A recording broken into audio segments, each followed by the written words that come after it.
Good morning. I don't know about you wherever you are, but it is cold this morning. And as Kristen says, it is a crisp day. It is very crisp. So welcome.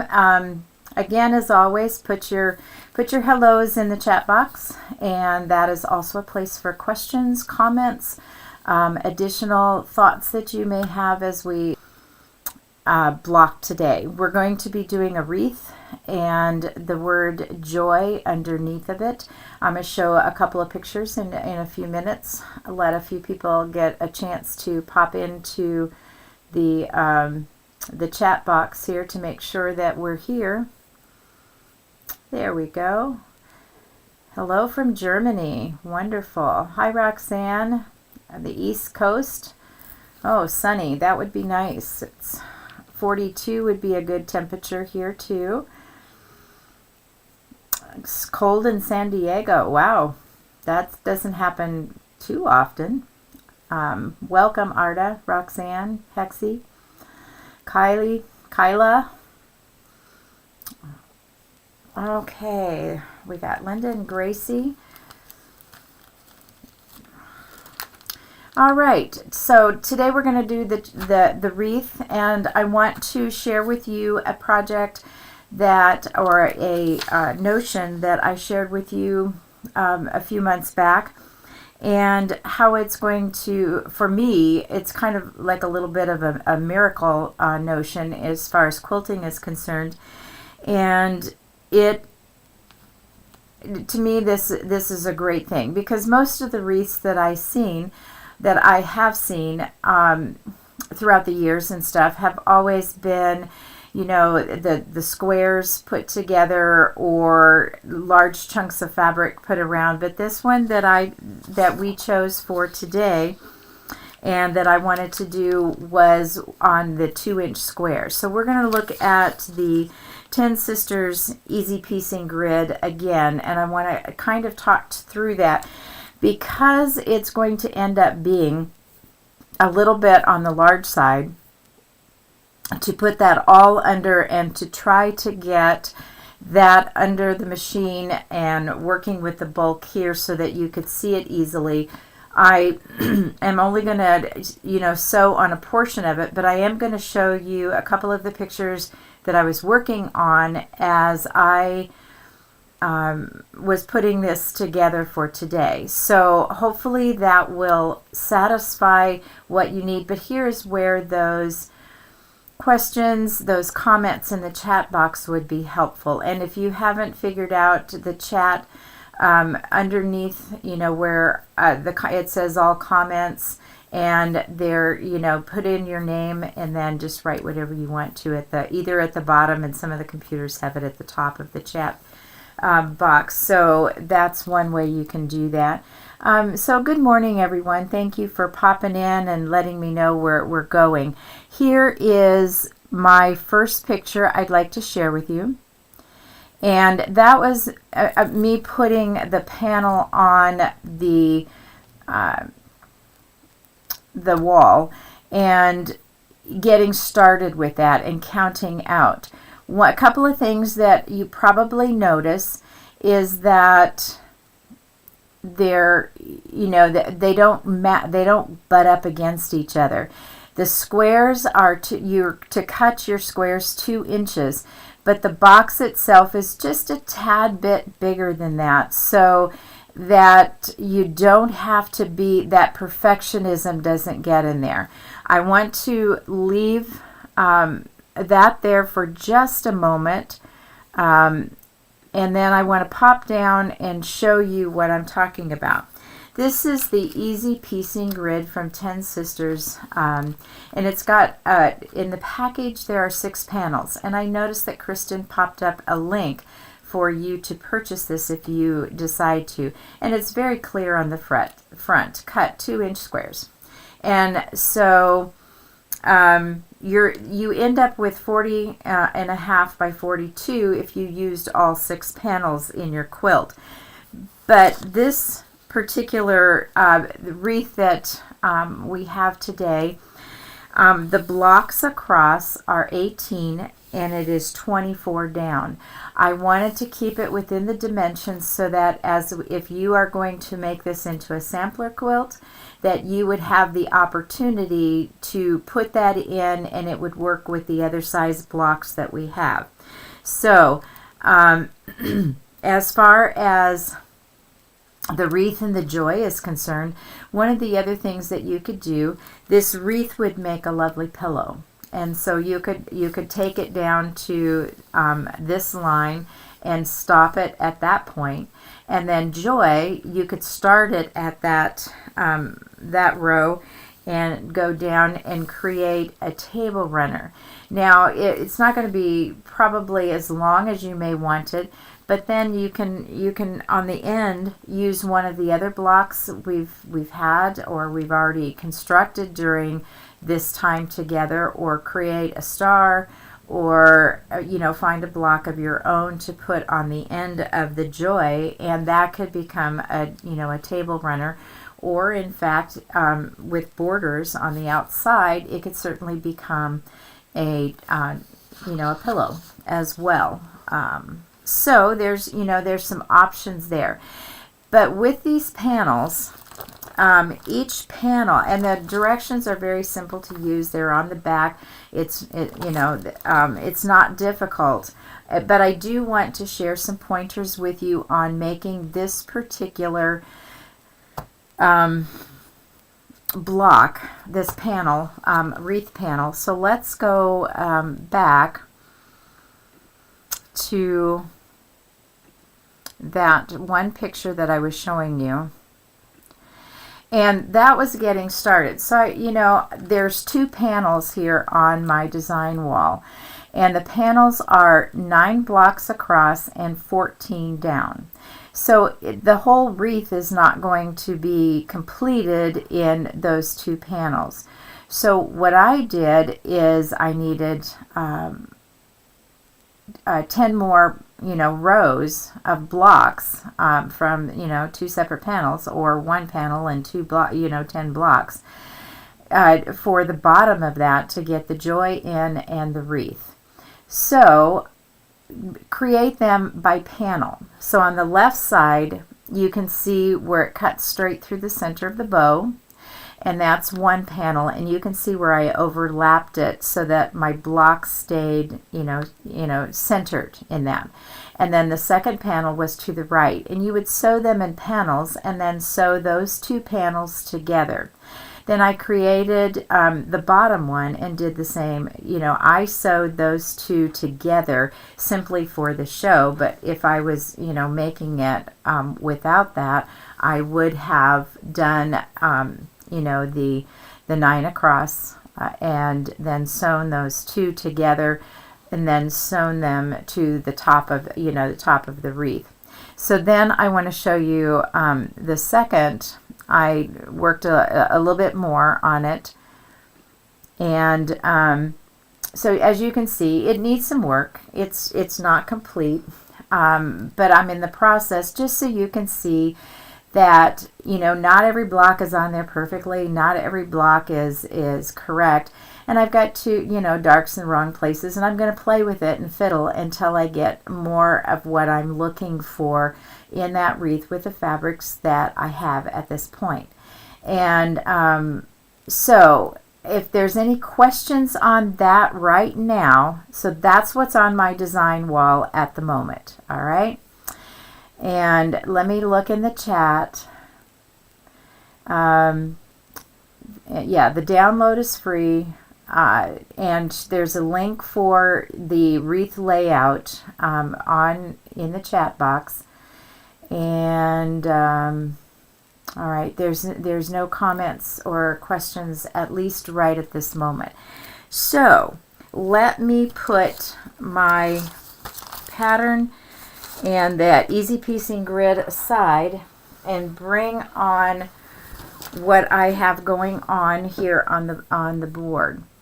So what happens is that the grid has one side that is an adhesive, And you would lay out all of your squares on that adhesive, and then you're to iron them. One of the things that I will tell you that will be very helpful and will keep your iron clean is to use one of these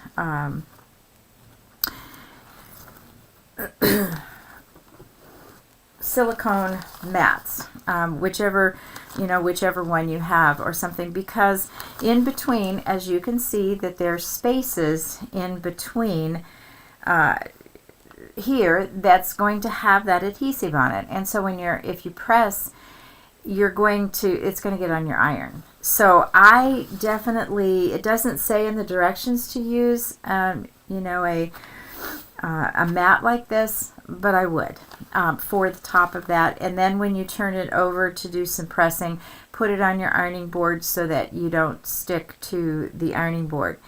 One of the things, I really don't use steam, almost never, but it does say to use steam when you're adhering these down, and I found that to be almost a necessity because it really takes a long time with just the heat to get them to stay connected there. So I misted mine with a spray mist.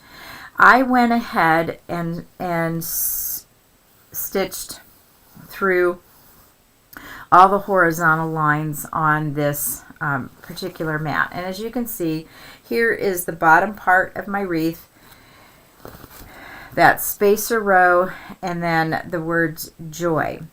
And the one thing that I really like about this fabric, these panels, is that, as you can see, these are not laying here perfectly.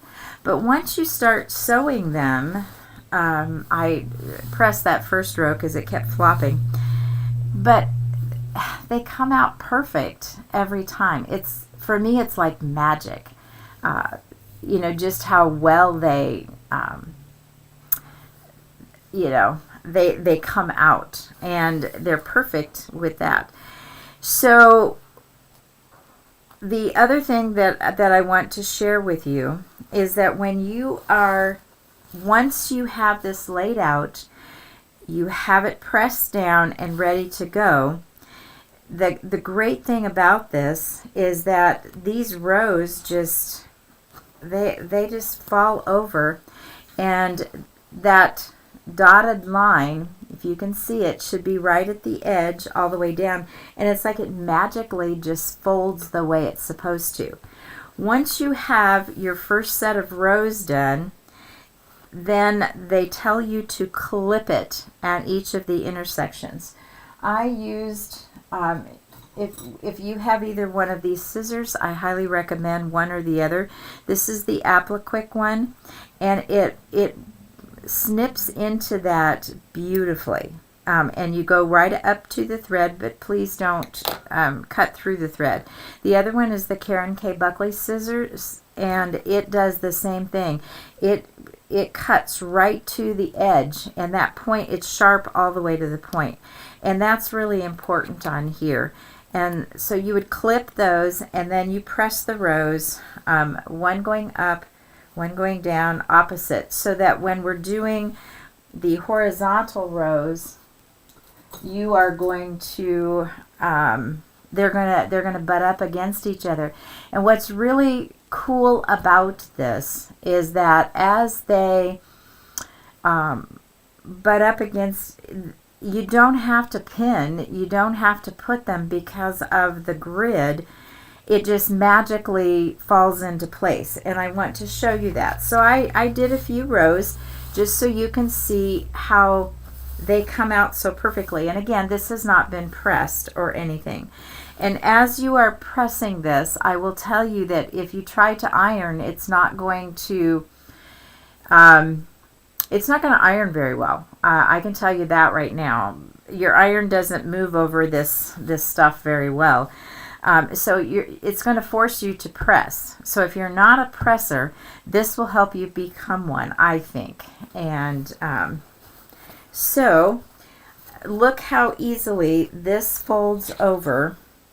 And I've got that all the way down, and I want to bring you to the sewing machine. And I'm going to make sure that that's straight across, you know, those lines match up. And then putting this under, I'm going to take a few stitches, and then I want to show you. As this is laying down, I don't know if you can see this on, you know, the camera real well, but what's cool about this is that these just automatically, if you've pressed them, they go the way they're supposed to, and they're exactly butted up against each other, and you don't have to worry about it. So as you sew,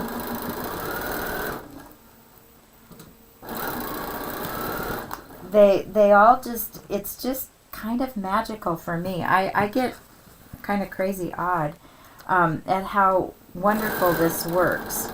And of course, you know, if you don't want to purchase, you know, a panel like this for, you know, whenever you have a tessellated project, because I think this is what this was designed for, was there's a lot of patterns coming out there with that tessellated look on it, and which is really kind of fun. And but this takes me back to my watercolor days when I was doing color wash quilts, and you know, I loved them at the time, and I still do love the ones that I made and I have. But gosh, this would have made that so much easier than all the little tricks we had to learn to keep that all in order and straight. You can sew these all square by square, and take some of those tips and tricks for that, not cutting between the rows, and you know, keeping them straight that way.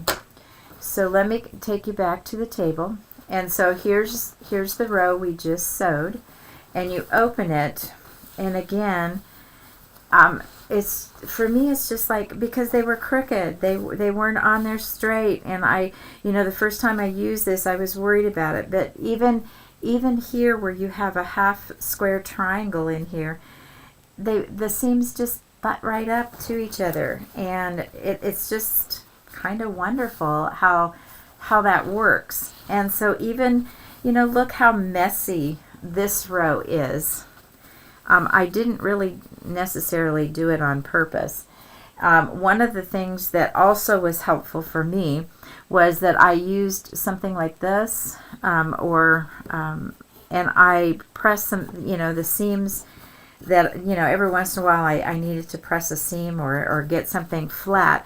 And this worked really well, especially with the first, when I went horizontal. It suggests going vertically, and I probably, on this, I probably would have gone vertical because it's shorter, and then I could take the one long seam across. But on the panels, going horizontal 9 across as opposed to 18, you might want to think about that too. So let me know. Again, I want to show you, we're going to do one more row, and all you do once you're at this point is I fold that over, and it more or less kind of magically folds over, and you know, these just butt right up against each other. They just fold in there the way. Let's take a look at that. And that all straight and flat, and making sure my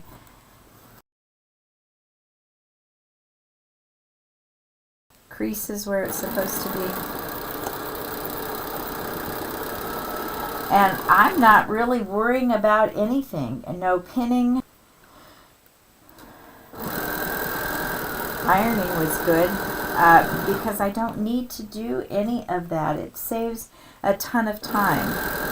And the time that it takes for you to snip those first rows, either horizontal or vertical, that you sew, is still less time than all the pinning you know, the slowing down, the making sure that everything is in its place where it's supposed to be. It's quite lovely. And then again, taking a look at this, cutting that off. Let me go over here. And that last row that was so messy and crooked, look at there. That red one was really bad. And it just magically makes it all come out the way it's supposed to. And, you know, and that gives me joy on that. That was a little corny. But anyway, this is the block for today. And again, you can separate those if you so desire, depending on what you're going to do with the blocks that we've shared this time. If you're going to make any of them or only some of them for gifts, for, you know, pillows, table runners, for table toppers, whatever it is that you desire. But I wanted to show this easy piecing grid one more time, and all the links are in the in the chat box. So from 10 Sisters Easy Piecing Grid, and they do have it in the store. So it just made this project so much easier. So again, you can just do the wreath as one, keep them together, or continue this joy out and create another block. The Ohio Star would be lovely on the ends, a couple of those for a table runner, because you can easily put those into this grid. So any, star block or any other type of block that you want to use that would, fit into a grid like this, a 2-inch grid would be super on that. Let's go to my chat box.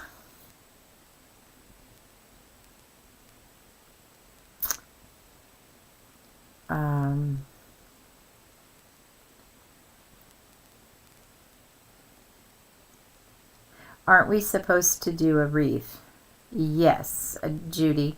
Let me go back to the pattern, and you can see that there is a wreath.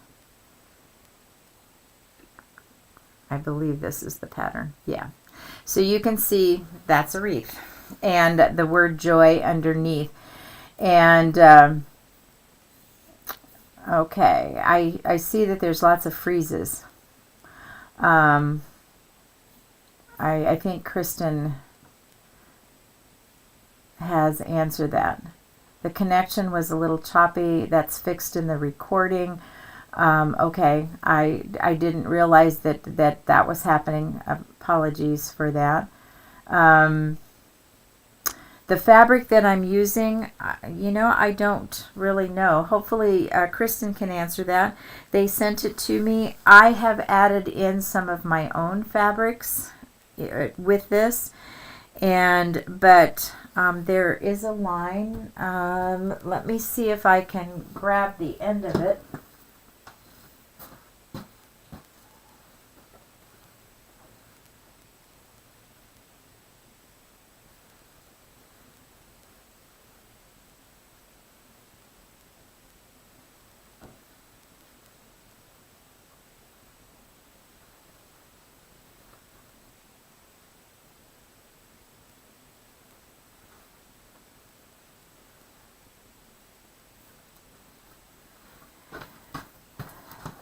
I saw on the one fabric, 100 Years by Andover Fabrics. So hopefully that's helpful to you.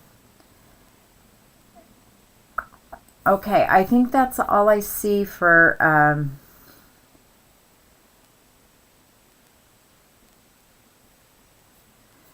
all right.